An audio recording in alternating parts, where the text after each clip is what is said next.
Hello, philosophy class. It is the talented and mysterious Mr. Cleary here, looking at your philosophy Edmodo page. And I've got a really cool task for you to do today. It does refer to the work we started earlier in the week.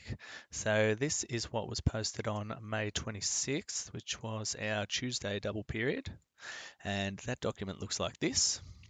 So you were required to watch a video explaining existentialism, and there are a whole heap of enormous words in that video which I wanted you to define. Now you've got a list here.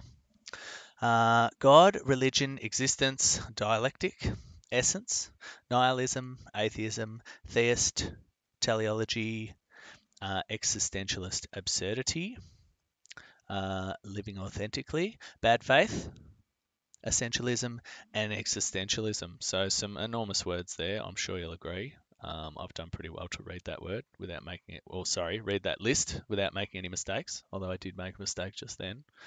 But all I was saying was the word list, which is a pretty bad effort on my behalf.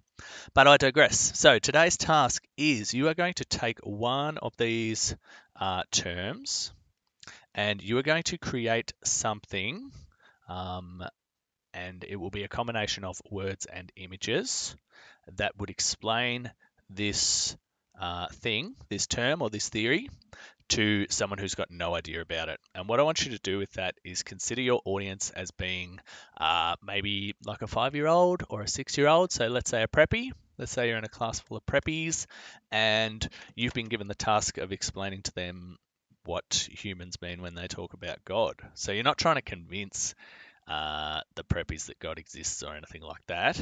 You've just got to imagine a 5-year-old has said to you, what's God? And like, that's a big question. That's a big question for anyone. But you want to explain to the 5-year-old what humans are talking about when they talk about God. So you can do that with words, but again, your language will have to be language they can understand. Now, it doesn't have to be language that they could read, because a lot of preppies are just learning to read.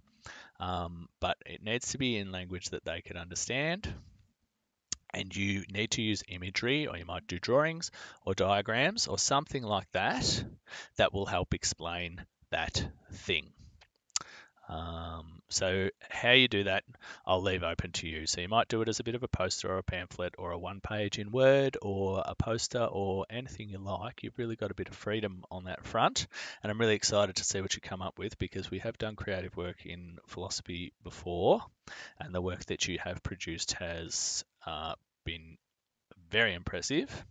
So choose any one of these that you like. Maybe think of the ones that you think that a 5-year-old might ask you. Okay, so a 5-year-old might ask you about God or religion, or existence, or why we're here, or our purpose, those sorts of things. 5-year-old's probably not going to come up to you and say, what's nihilism? Okay, you're probably not going to come across a word like that until you're a little bit older. But if you want to use that word, you can use it. Okay, atheism, perhaps. Existentialist absurdity, if you really want to keep yourself busy for most of the day, feel free. If you're not sure, the top 3 would be the ones I would go with. And again, express this in any way you like.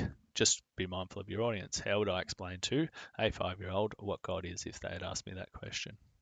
And send your work through as soon as it's done. Now, in terms of how long you should spend on this, you've got a period today. So if we were here at school, I'd say you've got this period. Give me the best you can give me in a period. Okay. So I don't want the best you can give me in 5 minutes. I don't want the best you can give me in 4 days. I want you to give me the best you can give me in the 50 minutes you've got for philosophy today. I'm online. All your teachers are back at school, so send me a message during class or any time during the day, and I should be able to get back to you. Send your work through. Okay, so it's 50 minutes of work, and send it through when it's done. And have fun with it. Okay, be funny, be interesting. Don't plagiarize, because there will be people who have done similar things, tried to explain really difficult subjects to a younger audience. And I really look forward to what you come up with. Thanks, guys.